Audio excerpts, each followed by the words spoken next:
అనుదినమన్న శ్రోతలకు మన ప్రభువును రక్షకుడై ఉన్న యేసుక్రీస్తు సరిసాటి లేని మహా గొప్ప పరిశుద్ధమైన నామమునందు శుభములు. నేడు 2024 సంవత్సరము జూలై మాసము 10వ తారీఖు బుధవారం నాటి ధ్యానాంశము మనలోనే క్రీస్తు. యోహాను రాసిన మొదటి పత్రిక 3వ అధ్యాయం 24వ వచనమందు ఆయన మన యందు నిలిచి ఉన్నాడని ఆయన మనకు అనుగ్రహించిన ఆత్మ మూలముగా తెలుసుకొనుచున్నాము. లోకమందు ఉన్నవాని కంటే మనలో ఉన్నవాడు గొప్పవాడు.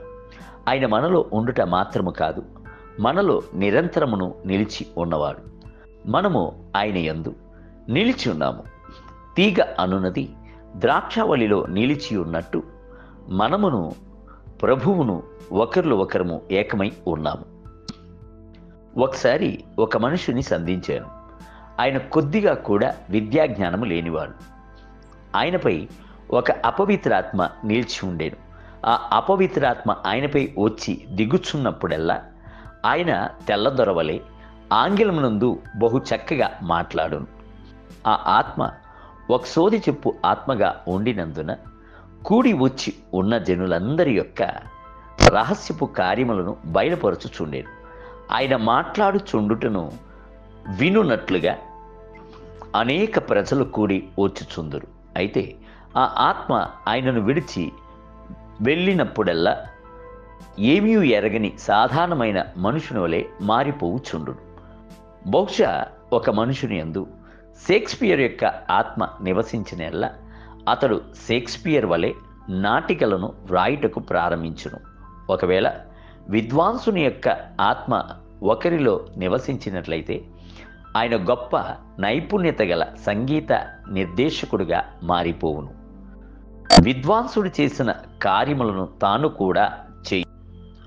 ఒకవేళ ఆ మనుషుల్లో సర్వాధికారుడైన అడమిన్ నివాసము చేసినట్లయితే అది ఎంతటి భయానకముగా ఉండును.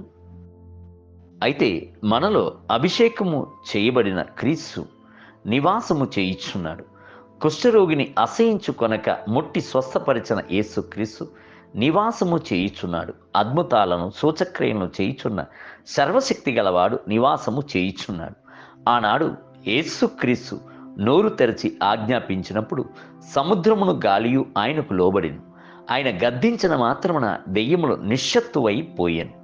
మరణించిన వారు ఆయన యొక్క మాటలను విన్నప్పుడు సజీవంగా లేచిరి. లాజరు బయటికి రా అని ఆయన పిలిచినప్పుడు మరణమును పాతాళమును తమ యొక్క బలమును కోల్పోయాను. లాజరు యొక్క ప్రాణమును మరలా అతనిలోనికి అప్పగించాను. అటువంటి శక్తియు మహత్యము గల క్రియలను జరిగించిన క్రీస్తు నేడును మనలో నివాసం ఉండినట్లయితే మనమును క్రీస్తు చేసిన కార్యములు చేయవలను కదా. క్రీస్తు మన యందు నివాసము చెయ్యబోవుటను గ్రహించే ప్రభు ఇలాగు ముందుగా ప్రకటించాను.